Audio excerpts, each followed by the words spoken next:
of Skarner from him recently. And everyone keeps giving it to him, I mean, it's true. And I mean, he's going to ban it on his side. So let's see what direction they now go in. T1, what are you going to look to remove? Is Knight Sylas something that you don't want to have to deal with? Or perhaps something like the Kalista, once again, is something that you think is worthy taking off the board. Yeah, bottom lane has been terrifying, and yet Knight Sylas was insane. Maybe they would even consider first picking and stealing it away. Perhaps now the Ashe and Kalista are both available.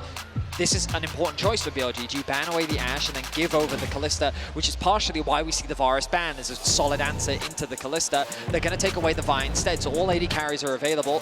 The Kalista going to be the lock-in. Bear in mind, BLG can just go for the Ashe themselves. Ashe is a really good response into the Kalista, always an annoying one, so that's one that T1 will also be expecting, though, coming into this. Now, will they immediately pair it, you know, with like a Renata or something like that, or are they going to try and grab their jungle first? Well, the Ashe is the obvious lock-in for BLG, isn't it? What are they going to pair alongside it is the question. We will see if they decide to go towards their jungle, or whether you are looking at something like the Renata to make sure that T1 can't have the Kalista Renata bottom side. Definitely is a possibility. I think, well, in my head I was thinking maybe the Rumble is also a strong possibility for Bin. We've seen it prioritized heavily, and it looks like that's the direction that they're going to go in. So he's going to continue with this power pick on the top side of the map. He's found a lot of success with it over the last year. We saw it introduced last year, but now that means the Renata is available for Keria. We often see him play towards the AD carry that Gumayusi has locked in, and you talked about it in the previous game, Keria loves to roam mid, Kobe. On this champion, he especially loves to roam mid. And so there we go. They are stealing away the Sylas. Take it, get it in the hands of Faker. Knight, what do you have? I mean, always look towards the Ahri. Yeah, or Galio. Okay, so if they do Galio... It's a Kindred game, potentially. Exactly. Are we in for a Shun Kindred? Because they're like, oh, he just keeps getting Skarner. Well, some signature picks, possibilities. Those are very far down the line. I mean, you also have the ban phase to go through where T1 could say, well, it looks like a Kindred game to us, so we might just take that away. It just makes kind of sense here because they have double AP with Galio and Rumble, and when you're playing Kindred, you always want some setup with a mid laner like Galio. So maybe T1 will ban it away.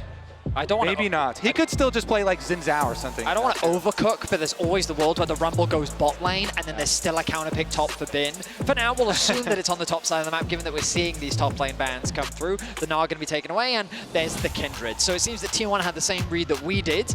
I wonder if... well, I'd actually be very surprised if they go for something like the Nidalee. But let's see what direction that BLG now go, because they're going to need a little bit more damage to come through from the jungle. They do, of course, have Elk and Bin on these high damage threats. With the Sejuani taken away, the pool in the jungle is getting much narrower. Could always go towards the Xin Zhao, as you said, Kobe. It's a possibility. Let's see if T1 decide to ban that away. Alongside that, you have the fringe picks like the Graves, even the Poppy a possibility as well. I mean, Poppy into Sylas and Kalista, both pretty good things to shut down here. A couple of options to hide. Yeah, I think the beautiful thing about the Poppy is you could flex it as well, but Jun, taking his time, thinking about what jungle direction he wants to go, and it's going to be locked in for the Xin Zhao. So I think Galio plus Xin is a great combo. You have that utility in the mid lane provided by the carry threat that the Xin Zhao provides, and an easy engage tool to follow up on any Ashe arrow that connects. Xin's ultimate is just so good for those team fights as well. They have a lot of synergy here that they could combine. Now on the side of T1, though, the pairing with the Kalista. We do get the Ornn lock-in first. Okay, T1 is responding with some team fighting of their own. It's also very long range. Ornn ultimates Nocturne global here as well, semi-global himself, trying to combat some of the global power of the Galio. We have lots of long range stuff. There's always the threat of the Sylas ulti steals as well, but you have left Onn's Rakan open quietly in the back line. That support pick wasn't locked in, and when we think about Onn's career all-time, this is his best champion. It's his most played. It has a 73% win rate. He's battling against Guma, though, with 30 games on Renata. He has an 83% win rate. So the support battle in this game is incredibly exciting. We've already seen the two team compositions being routed out as well. What do we think, guys? I just think the Rakan is such a good delivery for the Galio as well. And I just think it's hilarious that here in the World Finals, these players have high win rates on a lot of champions, what a right? surprise. They tend to win a lot, and it's fantastic to see. Game 1, BLG just came out swinging. A phenomenal performance from them, straight from the level 1. T1, you have to imagine they've adapted. Their draft is very different. Their bot side of the map is a lot more confident, faking out on an AP damage threat, and it's going to have a lot of agency with the Sylas to steal away Ashe, Arrow, Galio ultimate, along with the Rumble Red card. And here in finals, up 1 game already on T1. For BLG as well, it was a team that was, when it was originally built, wasn't expected to have this sort of success. Went all the way back, BLG did buy super teams. They were looking for this incredible roster of 5 superstars, but the addition of Bin, Elk, Ornn, Xun, they were looking at a team that would grow into a super team, and that's exactly what they've done, as you say, with the addition of Knight this year.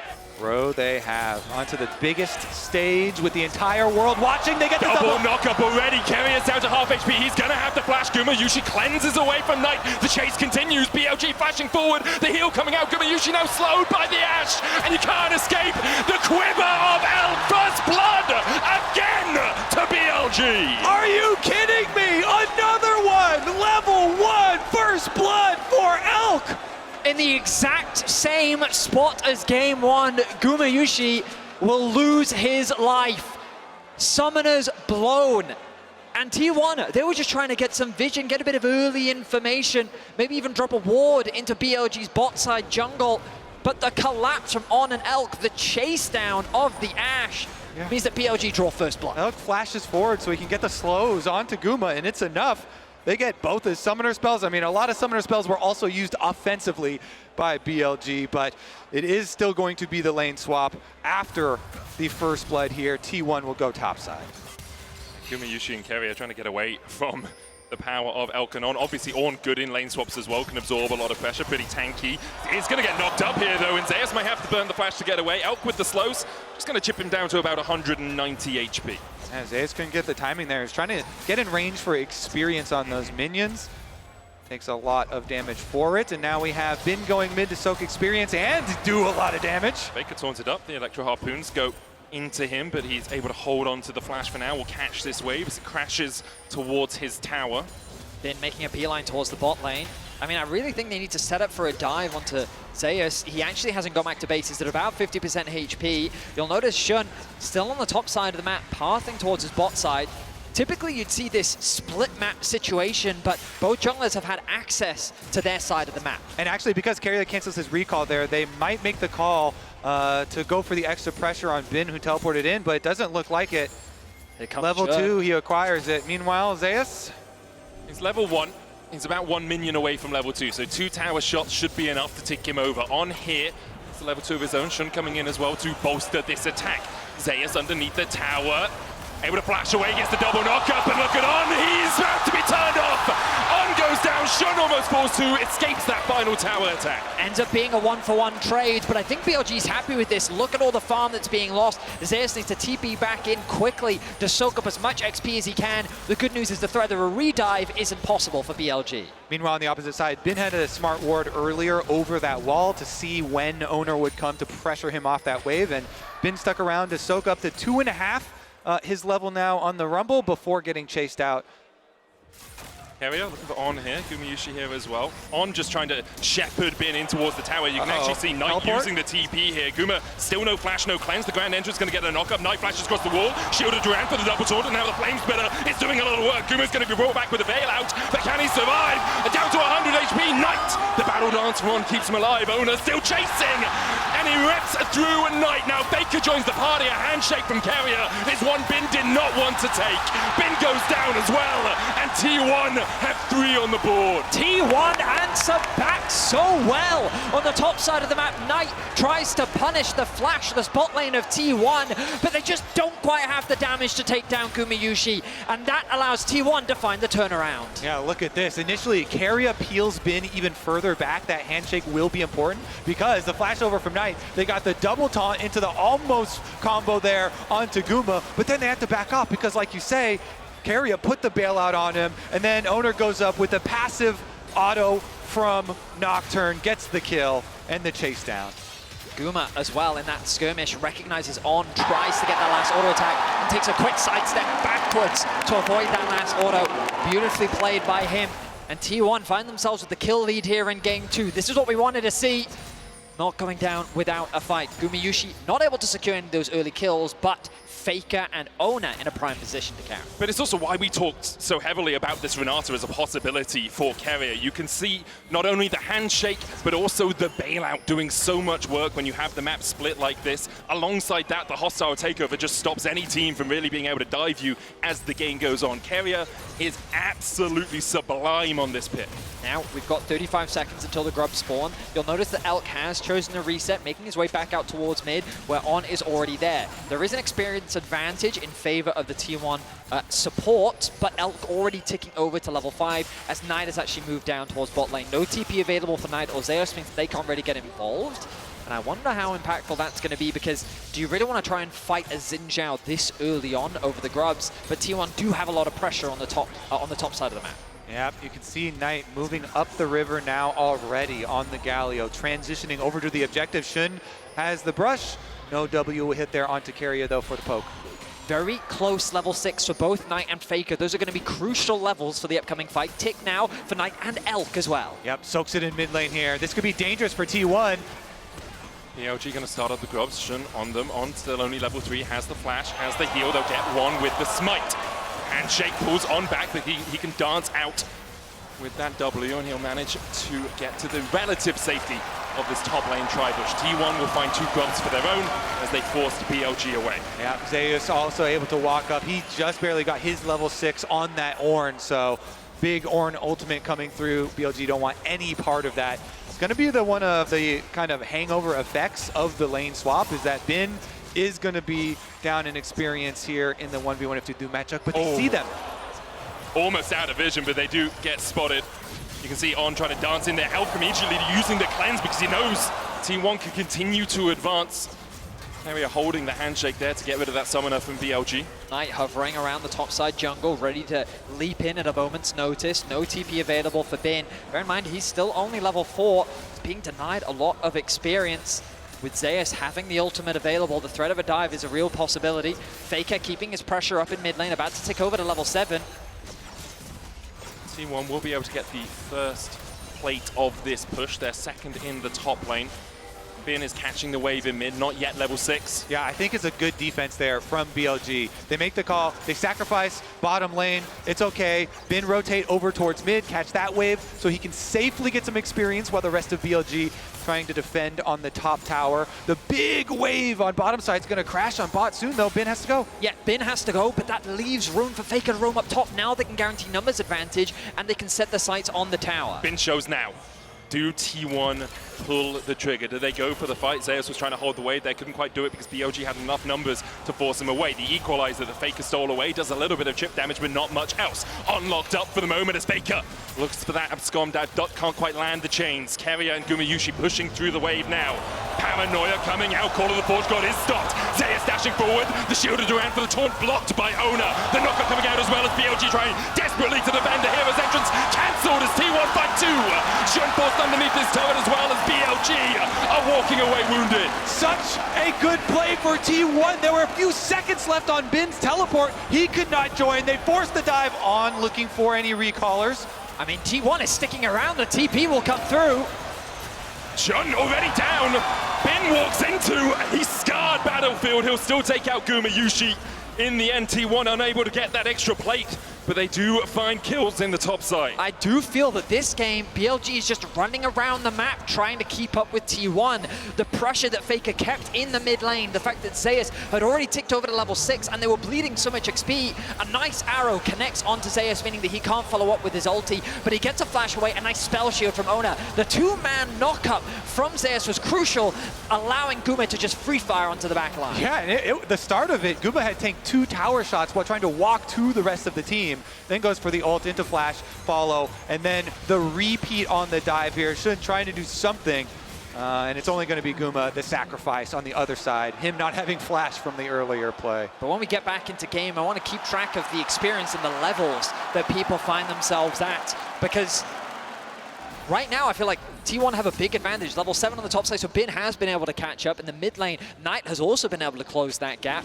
Elk, though, with actually a full level lead over Gumayusi, while Keria has now ticked over to level 6. So BLG have done a good job being able to close that experience gap. But in terms of the gold, you can see big advantages on the side of T1 thanks to these early kills that they've been able to grab. They've closed it in a lot of spots, but Ornn is level 4 to level 6. True. He needs that quickness. He needs that ultimate, especially if you're going to have Knight following up with the hero's entrance. You want everyone locked in there so that the Galio landing knocks them all up. We'll see if Ornn can get some of that XP. Currently, he's just shadowing Elk in the mid lane. And it should be T1 collecting the next pack of grubs. BLG, they know they don't want to fight that, so they're just trying to pick up Dragon right now. Xun working away on it. See if Knight, how quickly Knight can push this bottom wave, though, for the Galio. His teleport is ready. Ultimate will come up soon. Yeah, I don't really know if he wants to join this. BLG, they tried to take a fight around the top side and lost out pretty heavily on that. T1 now with a 1.8k gold lead. They'll get their 4th grub, and they're looking to make it 6. Yeah, Bin uses the Rumble ultimate for the wave, so they're just going to make the call. We will pay for this with some tower plate money here onto the side of Knight. It is quite big to get the full 6 grubs, though, for this T1 comp, because, again, going back to Champion Select, if they are able to open up the map with the Ornn plus Nocturne, you have a lot of long-range pick potential. And now top lane again, the arrow. Hits onto Guma once again. He does have the cleanse, but he holds onto it for now, burns it just as Bin was about to start to burn him. T1 get another plate on the top side 3 minutes before those fall off, and they're investing a lot of time in making sure this top lane goes low. I mean, right now T1 is playing a very heavy 4-1 style, but they're forcing BLG to respond to the top side of the map. They keep dragging BLG up here, and every time they do, BLG is losing a little bit more on the map. Oner secures level 8, gets another plate in the mid lane, and T1, they're not going to alleviate that pressure. And look at the positioning of Keria here. Something he often does on this Renata is he just walks in your face. He is not afraid. He knows he has the mechanics to be able to outplay you, and it creates this space that allows an easy objective secure for T1. I'll also say that sort of position is so tricky for the Rakan, because what are you going to do? Jump at him? He just handshakes you out of your jump, and you can never really find the engage. So you have to find flanks. Obviously, BLG weren't looking for a fight in the top side. T1 take the first tower, have a 3,000 gold lead now, and are well in control of this matchup. Now it's going to calm down a little bit. BLG going for their resets at the moment. The outer tower on top side being down could be problematic if T1 can get the early push there and then transition over towards that mid lane. Currently, though, they actually send Guma and Keria back down bottom, try and get their push there first. The Herald is going to be crucial for T1, I think, to unlock that mid tower. I think that this comp can be a little difficult to see. Oh, Keria. Keria's going to face check, knocked up with a Justice Punch, but again, the handshake stops Knight from being in range for that Shield of Duran taunt. Elk is on his way as well, 4 seconds on the arrow. He'll look to see if he can catch out Guma. Underneath the wave, he just volleys away the minions instead. But you see the confidence that Keria has? Yeah. Happy to face check in a situation like that. He's going to be chipping away over this ward right now. Good control from Ornn. Still not level 6, by the way. All right, we are going to get the early push on top side for Zeus as well. The early tempo here for T1. What play can they create with it? He doesn't quite have teleport, so it is a little awkward, and he's not even going for the recall, so doesn't look like they're going to force quite yet. But you always have to look at these hovers from Oner. The Nocturne kind of shadowed there with Faker's Sylas, making the roams, threatening down to the side. And the Hawk Shot cooldown is very important for BLG. Every time they're trying to find that play before it happens. It certainly is. The Herald likely going to be the next big point of contention. The reset's coming through for T1 as Keria already making his way back out onto the map. Oner's going to be first to the top side river. The Scry's Bloom going to be popped by Bin to spot on any vision, but none has actually been laid down just yet. Keria's just replenished his stock of wards. Meanwhile, BLG, heavy investment on the bot side, Kobe. You can see all these wards being set up to reclaim control over that area of the map. But this is where T1 want to focus. Xun knows that the objective has started off, and the bot lane of BLG now regrouping with the rest of the team. See, T1 have just had prio in basically every single lane. 9 plates to 3 in this game. Oner did start up the Rift Herald. Her patience is going to run out, and she'll scuttle her way back towards the pit for now. And in payment for that, Zeus is able to, again, push another top wave. He's can see in the MasterCard lane economy snapshot just how different it looks from game one. In game one, it was only Gumayusi who I think had a 40 gold lead, the only speck of blue on there. Now is T1 across the board having leads apart from Bin in that top side. Knight and Faker trading here. Faker down to half HP. Meanwhile, across towards the Rift Herald, that handshake from Keria going wide. On does have the quickness. Faker still trading down towards the bottom side. Knight goes in with the Justice Punch. Keria down at half HP. BLG gonna get the advance through the mid lane. Faker and Knight unable to do much more than just slap each other around. No one is going to fall in that bot lane for now. Those side lane trades are so interesting because Knight's trying to make the trade as quick as possible, get use out of the aftershock. Oh, On just pulled back with a handshake. He's going to have to grand entrance his way to a grand exit. Manages to escape for now. For a second, I thought he might fall. Faker dashing back in, lands the abduct as well. The taunt will connect onto him and slow his advance in that bot side, but with Wave pushed in, he now has the opportunity to back into Fog of War and then TP into the fight. T1 still looking for a bit of a battle around this Rift Herald. The question is, will BLG acquiesce to their request to take a fight towards this top side? And it looks like they're going to go for the recall first there for Knight because of the extended trade that Faker was able to get on him. Knight goes back to base, full heal, teleport out. I mean, the important thing here is Faker didn't reset before TPing in, so he's at half HP. Does have the quickness stolen away. The Scuttle Grab will go across. On goes in with the quickness. Knockback with the Crescent Guard as well. Call of the Forge God coming down as the die comes in. The hostile takeover just possesses BLG.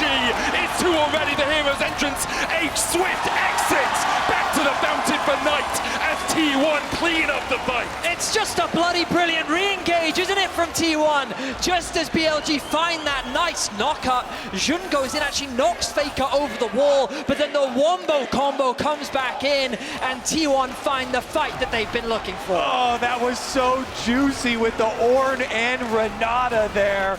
Locked them up. T1 will claim that Rift Herald in the aftermath as well, but look at the initiation. So On is originally going on to Keria and Faker, locking them up, but Zeus gets an Ornn ultimate into the double knockup, into the Renata ultimate over it. Faker coming back over the wall from the blue buff, and T1 are able to chase them out. Yeah, the chain CC there. I mean, Gumayusi also threw Keria the knockup as well. It was knockup into ulti into just a great wombo combo. This is the T1 and their ability to find these plays. They didn't have that in game one, but in game two, they are finding them plenty. Now, with a 4K gold lead 17 minutes in. It's the power of the paranoia as well. Like, BLG are just advancing into darkness. Like, okay, we got Faker, but you're so far away, I can't even see you anymore. I don't know how to follow up. And then T1 just throw everything into the mix. And now they are looking for their first dragon of the game, a 5,000 gold lead over BLG. Very similar to how far ahead BLG were in game one, although obviously T1 had yet to take all of the towers we saw BLG manage to do. Becomes pretty problematic for BLG on those sides, and so T1, they're just going to force down the dragon, immediately rotate everybody over to this outer tower. Wait, lying in the fog of war. If anyone from BLG steps up, have to be a little bit careful there, so sacrifice the tower initially. And then as you said, they have the Rift Herald still in pocket that they can then use for the mid tower. Yeah, I mean, they're going to deep push out this bot wave to kind of keep Knight on the map a little bit longer. The resets can now come through, and they can reset back out into mid. It's an easy setup and an easy siege thanks to the Ornn ultimate that can be used to zone them away from the tower. Faker going to catch that mid top wave, going to look to reset as well. And look, here comes the resets through into mid. In fact, they don't even bother basing. They actually just make a beeline towards that lane. And now they set their sights on the mid tier 1. Yeah, BLG have to be so careful when they're collecting these waves. Look at Knight and Bin collecting their waves pretty far back at towers. Arrow from downtown. Elk gets a taste of his own medicine, but he should be able to survive this, especially with Jun coming in from the side. We'll take a spear to the back for his time in the mid lane, but T1 just used the fact they've stunned out Elk to take down that mid tier 1. And look, Knight can't actually afford to push out that bot wave, even though he knows that the play is happening in mid. If he overextends, the thing that Kobe's been talking so much about is the threat of the side lane play. And now on the top side of the map, Faker looking for a bit of a scrap. Realizing he doesn't really have the manpower here to back him up, the arrow going wide. But he's crucially drawing members to the top side, and now the bot lane play becomes an option for BLG. They have the push in mid, they have another wave that they can catch on bot, and then they can start putting pressure on the tier 2 tower, and if Knight overstays, there's the threat of a dive. Both these teams so good when getting ahead, and we're seeing it here from the opposite side. T1 in game number 2 with 6 grubs, remember how quickly they can take these towers. They're just gonna siege up at this turret, try and spawn those grubs, and they rotate Faker down after pushing topside. Again, you see been having to collect those minion waves at the tower, and it's always the first move there for T1. Again, the power of Nocturne here lurking in the jungle means that BLG constantly have to defend at towers. That's the thing you've got to be careful of. Ooh, he's going to ride that one into the tower, and they're going for the dive. Mortal Fortune coming out as well. Elk locked up towards the top side. The Rift Herald did charge in. Half the tower has been a loss, but BLG able to hold on to the rest of it for now. So that's an example of what we're talking about with the Ornn ultimate, just using it as a zoning tool. I got a bit ahead of myself, expecting there to be a full-on dive. T1 going to show a lot more respect than that. But what I was trying to say earlier is that it's not the four-man stack you've got to keep an eye on when it comes to T1. It's actually just the individual sitting on a side lane, whether it be Guma, Oner, Faker, or Zeus. They'll just push out that extra wave to get it deep, force BLG to both respond to the two pushing waves, and then that extra member comes and pushes in that third one to then catch you off guard and then get away on this chip damage on the tower. And the 6 grubs is so nice for them. So powerful. When they're constantly rotating between these towers, even though T1 have a very short range composition, they just kind of go up into range, spawn their little grub mites, and get little bits of chip damage on those towers. Meanwhile, Ornn trying desperately to get the first step of a play, the early vision, the advanced warning, the extra information for BLG to try and craft a comeback. Yeah, I mean, crucially, BLG have potentials to find pick. Ashe Arrow is famous for catching you off guard, and that's ultimately what they're looking for, and why that highlight was so good, Kobe, because Ornn's vision is going to be crucial to allow them to find those picks. T1 agree with both of you. 5 sweepers. 5 sweepers and a paranoia. They're putting as much darkness on this map as they can for BLG. They realize the only way BLG really get back into this game is by finding a few of those picks, a few of those team fights where they have a numbers advantage, and by stopping them having vision anywhere, they're stopping them having that advantage. It is something that T1 have shown so much success at this tournament. Just denying your opponents a vision and then making picks, making these plays, being very quick in their active thinking here. And so step number 1 accomplished. Step number 2 now, try and draw out BLG into the dangerous open area of the map. Dragon will arrive shortly, of which they can try and utilize that. But once again, you see T1 first on the side waves, pushing those ones in, and they have their double teleports ready, plus Nocturne ultimate. Again, the side waves are so annoying for BLG now. It's constantly catching and catching and catching, and it's T1 that always get that push out onto mid. Holding this mid tier 1 is so valuable as well. Dragon, 20 seconds. Of course, the threat of a soul not quite there yet for either side. T1 set their sights on the enemy camps, and they're looking to suffocate BLG out from more. All right, BLG. Oh, the flank. Zeus has got behind them here, brings the call of the Forge God. Paranoia, paranoia! Everyone's out to get you, Elk! He falls first, still has both his summoners. Onn's gonna dash away. The chase comes in by Faker, steals away the quickness. A hero's entrance from Knight just to defend. His support, T1 though find one, and they'll turn their eyes towards the Drake. Ornn and Nocturne, it is just too dangerous to step out onto the map, out in front of any of your towers. And as soon as they do, T1 close the trap shut. They get their extra kill. Elk doesn't even use a summoner spell, and I understand why. Like, what's the point? He's like, yeah, you got me. And he'd rather save it for the upcoming fight. He knows that there's still ways for them to come back into the game. Knight, I think, is a little too tanky to fall to this little skirmish in the mid lane. But it all comes back to what you gentlemen were talking about earlier, the denial of vision, creating this fog of war that is ever present on the side of BLG. BLG at this point just kind of have to cobble together as much gold as they can off the map and try and create at least some more 2-item power spikes here, hopefully for Knight to get his second, and then try and rely on some magnificent team fighting. It's going to be so difficult versus T1 though. Again, Faker here, hide on bush. Just going to chip away at Knight. Knight, as you say, very, very tanky. Has that Bramble Vest as well to try and reduce a little bit of the healing. Coming out from T1, the arrow comes down, just wide of Faker. Ornn still on the chase here. The rest of BLG is starting to back away, and Ornn realizes they don't want to advance any further, don't have the vision around the blue buff where T1 are beginning to advance themselves. I mean, Faker does have the global aggro debuff that we've all known him to have. Him and Teemo, the two. Yeah, BLG not going to be baited in, or are they? They see Faker here. Been trading with Zeus. Quickness coming out as they look to be engaged. They find Faker. Still has the flash. Paranoia comes out. The Crescent Guard will keep Faker alive for the moment. And Keria has a flank position of his own. Oner has the bailout cloud on his shoulders, and Shun is already down. TP now invested from Bin, or from Knight as they look to rejoin the fight. Elk goes down, on follows suit, and T1 have been able to defend Faker. They keep him alive, Faker flashes, and Knight can't find him. T1 find 4, only Bin left standing. Many have tried before, but Faker does not fall that easily. His team is quick to react, and just like that, 4 members down.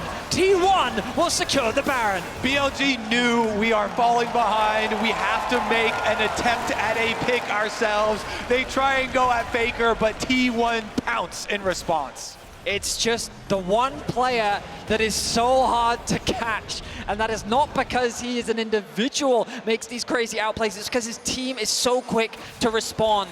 Look, Oner is there starting off the Baron with him, immediate ultimate into the backline. He steals away the Xin Zhao ultimate to create a bit of space, but he dives into the fight, knowing that Keria is on the way. The heal comes through from Gumayusi, and then the turnaround, and Faker crucially sticks around. He applies the slow onto Knight, he gets a bit of a heal as well. And then T1 turn the play around, and they hand a triple kill over to Gumayusi. All right, back to live. You can already see the ramifications of that play. The Baron buff in the hands of T1, walking up these towers, they just fall over in front of them. This series here, very likely to get evened up. The response in game number 2 for T1, taking back the Sylas. They are 12,000 gold ahead or thereabouts, and T1 advance on 2 lanes. Faker in mid has stolen away Elk's ultimate and has used it to great effect so far this game. Gumayusi has a masterworked Blade of the Ruin King alongside a Terminus and a Ginsu's. Look at Elk still about half an item behind. T1 continue to pile the pressure on. On looks for Oner, can't find him. BLG just trying to find some semblance of an engage, trying to find some way to break through the armor of T1 right now, and perhaps it's Faker that they want, but he dives back in onto Shun. Half HP now on the Xin Zhao, and T1 just chipping away. That's all they need to do. They have the Baron buff for another minute's time. Again, Baron buff and 6 grubs just solve so many siege problems. Arrow gonna get juked. Flash was lost there for Keria, but the damage is still being done. BLG's picked. There they go. Quickness, paranoia coming out. The quickness goes in. Gumayusi locked up here as Entrance going in as well as Knight looks for the back line. But already he needs to look at his own team because they are being ripped to shreds by T1. It was a valiant effort, but BLG find nothing. T1 will strike back in game number 2 to even it up here in London. Try as you might, T1 are on home turf. And we're going to a best of 3. Lethal efficiency from T1 as they change up the draft. And even though they concede first blood, they're able to bounce back with some incredible team fights. Both teams have been so good at snowballing their lead, so good when they get ahead. They really have. It's been a seesaw so far. BLG had game 1, T1 showed up very solidly in game 2. The question is, will that seesaw continue to swing the way